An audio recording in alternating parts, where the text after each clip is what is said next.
Hey, what's going on everyone, and welcome to my video review of the iPhone 6. I know it's already December, so it's a pretty late review, but in this video I will list some pros and cons, what I like and dislike, my overall user experience with the iPhone 6 after using it for over 2 months.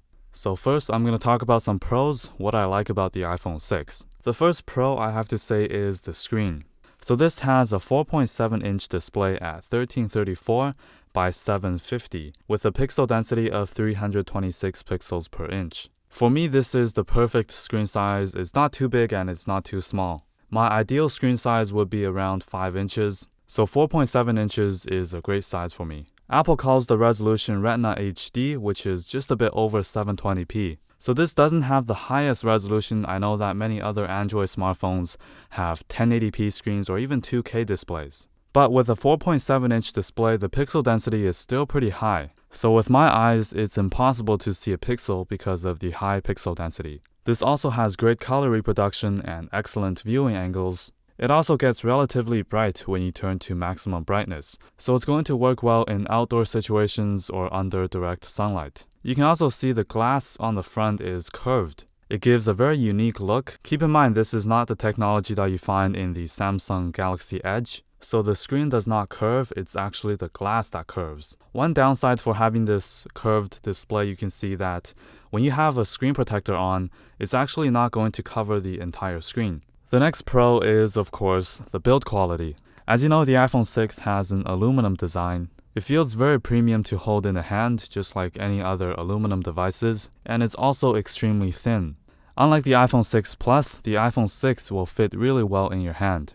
So it's well built, well designed, and overall looks very sleek. Here it is compared to the original iPhone. I have the first generation iPhone from 2007. You can definitely see the difference in terms of the screen resolution and of course the screen size or the overall physical size of it. The brushed aluminum finish on the iPhone 6 feels very similar to the original iPhone. So you can see the original iPhone from 2007 was very well designed compared to other phones at that time. Something else I like about the iPhone is the mute switch. This is present in all the other iPhones, and I find that this is extremely useful because you don't have to go into your device, unlock it, and then turning off the sound or mute it. You can simply flick the switch and it's going to go in silence right away. It seems like a small feature, but it's actually quite convenient. Moving on to the performance of the iPhone 6, this is also a pro. Looking at the specs, this may not impress you. This has the new Apple A8 processor. It's a second generation 64-bit processor,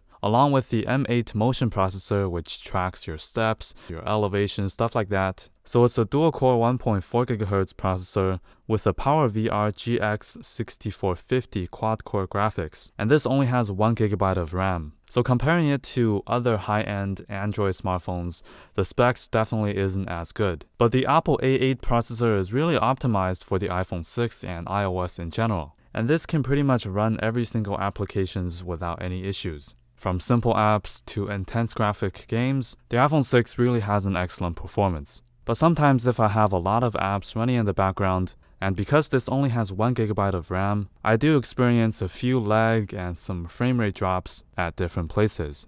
The next pro is that the iPhone 6 finally has NFC, but this can also be a downside because the NFC feature only works with Apple Pay. So if you don't know, Apple Pay basically allows you to store credit cards or different banking information into your smartphone, into your iPhone, and you can go to supermarkets or different stores to make purchases with the NFC feature on your iPhone 6. The next pro is the Touch ID fingerprint sensor. I'm not sure if Apple improved it on the iPhone 6, but it feels like on the iPhone 6 it's really accurate. Even when I have some dust or oil or other residue on my fingers, it still recognizes my fingers with no issues. So just like the iPhone 5S, the Touch ID fingerprint sensor on the iPhone 6 is extremely useful. And the last pro I have is the camera and the microphone. I know I said this many times on Twitter and on my other videos, I really love the camera on the iPhone 6. So this still has the 8 megapixel sensor just like the iPhone 5S, but this has some improvements in terms of the optics or the lens.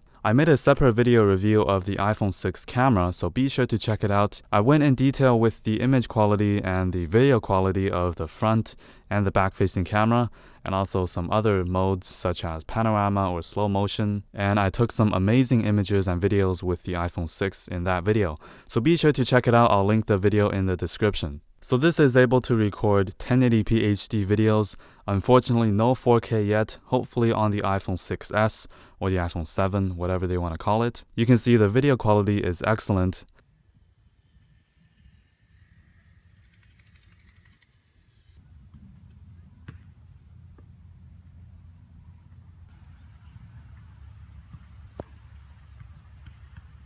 This also records slow motion, ultra slow motion videos at 240 frames per second. So you have the ability to film some stunning slow motion videos. I also noticed that the microphone on the iPhone 6 is pretty outstanding. So with the bottom speaker, this is how I sound when I record voice memos or talk on the phone.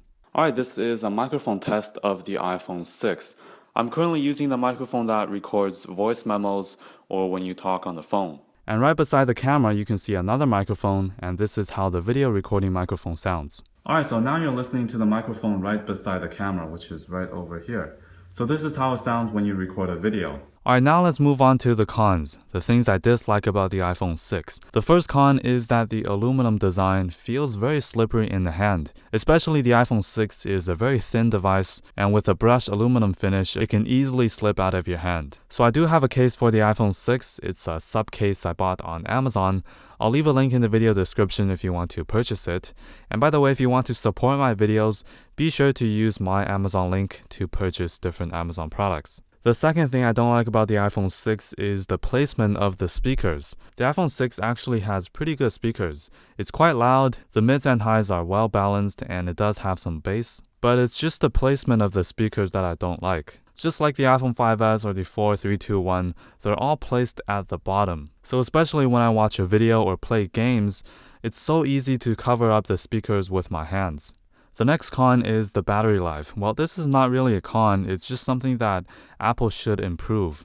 Looking at the battery, it's not removable and it's only a 1810 mAh battery. If you look at the iPhone 6 Plus, it has excellent battery life. But the iPhone 6 still has a mediocre battery life compared to other high-end smartphones. But because this is running on iOS and the processor doesn't use too much power, I'm still able to use my iPhone 6 throughout the day. What I think they could have done is made the iPhone 6 a bit thicker, but increase the battery capacity to make the battery last longer. The battery life is not bad, but compared to other competitions, I think that the iPhone 6 battery needs some improvements. Another con I noticed is that with the iPhone 6 aluminum design, or even the iPad mini's aluminum design, I got a few dents and chips on the edges. You can see on the edge of the iPhone I do have a very small dent. It's nothing too major, but at the bottom you can see one of the speaker holes has a dent. Same thing on the iPad mini, on the edges I do have a few dents. I don't even know how I got these dents. I've never dropped my iPhone 6 on the ground.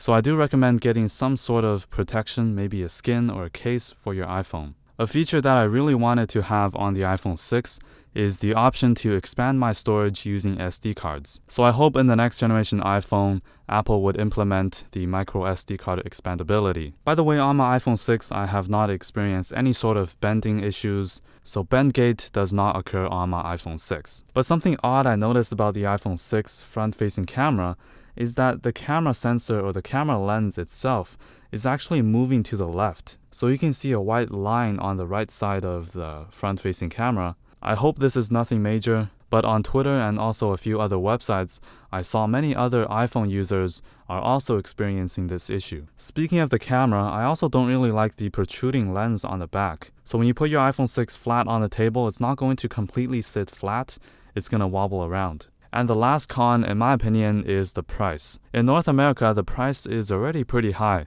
but in other countries or other continents, like South America or places in Asia, the iPhone 6 is extremely expensive. So this brings up the question, is the iPhone 6 really worth it? And I'll leave this question for you guys, so leave a comment below letting me know what you think.